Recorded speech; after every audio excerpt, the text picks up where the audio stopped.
Бен Афлек повторно е сингл. Изгледа е подготвен за нова холивудска романса. На прашањето од пријател кој му е омилена филмска звезда, оскаровецот не се двоумел. Издвои уште една голема гламурозна оскаровка. И тој не беше премногу загрижен што тоа беше поранешната сопруга на неговиот стар пријател Бред Пит. Станува збор за Анџелина Џоли, која исто така во моментов е сингл и не е видена со никого од незиниот развод во 2016 година. Анџелина претходно изјави дека сака да се фокусира на мајчинството и воспитувањето на своите 6 деца. Сепак извор за Daily Mail тврди дека тоа не го спречи Бен да се заинтересира. Бен рече дека од секогаш мислел од е многу жешка и се восхитува на начинот на кој таа се справува со незината кариера. Тој ја нарекува и паметна, рече изворот. Исто така смета дека е навистина кул што таа се обидела во режија, исто како што тоа го правеше во градот и Арго. Тие дефинитивно би имале за што да разговараат за време на вечерата. Афлек исто така рече дека му се допаѓа што тој и Анџелина се блиски во возраст. Бен има 52, а таа 49 години. 38-годишниот шведски пеач Måns Zelmerlöw, победник на Евровизија во 2015-та со песната Heroes, се најде во центарот на медиумското внимание поради обвинувањата кои ги изрече неговата сопруга, британската актерка Кјара Јансон. Таа го обвини за емоционално и физичко злоставување, за неверство и злоупотреба на супстанции, а парот сега се разведува. Сепак во најновата изјава, Måns одлучи да проговори за овие обвинувања.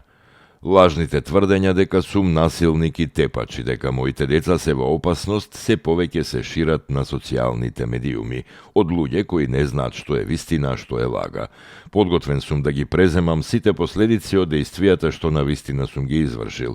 Сите ние имаме мани и грешки, но оние кои мислат дека би бил опасен или насилен кон Кјара или кон сопствените деца, сакам да им го кажам следново. Никогаш не сум им скинал влакно од главата, не сум им се заканил, ниту пак удрил, ни моите деца, ни мојата сопруга. Ова е вистината, рече Måns. Оваа изјава доаѓа од како Кјара, која се обидуваше да ја задржи веста за разводот во тајност, одлучи да го прекине молчењето и да проговори за причините за пропаѓање на нивниот брак.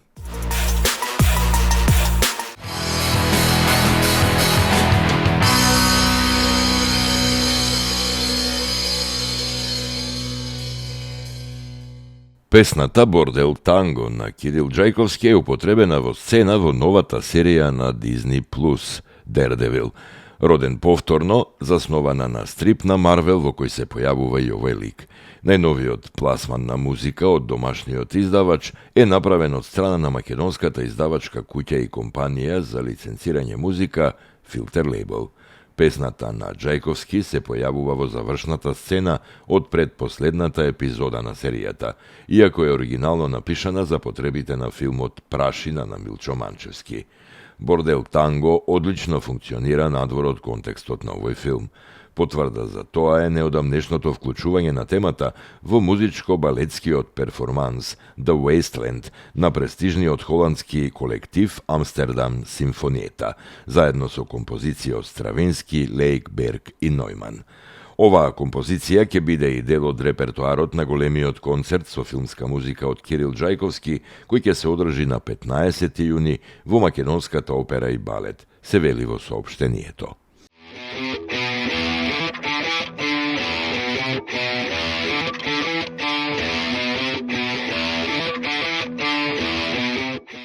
Битолскиот камерен оркестар го носи својот проект Стар Симфони во Скопје на 20 мај во салата Борис Трајковски, со над 100 учесници, балет, хор и Битолскиот камерен оркестар на сцената.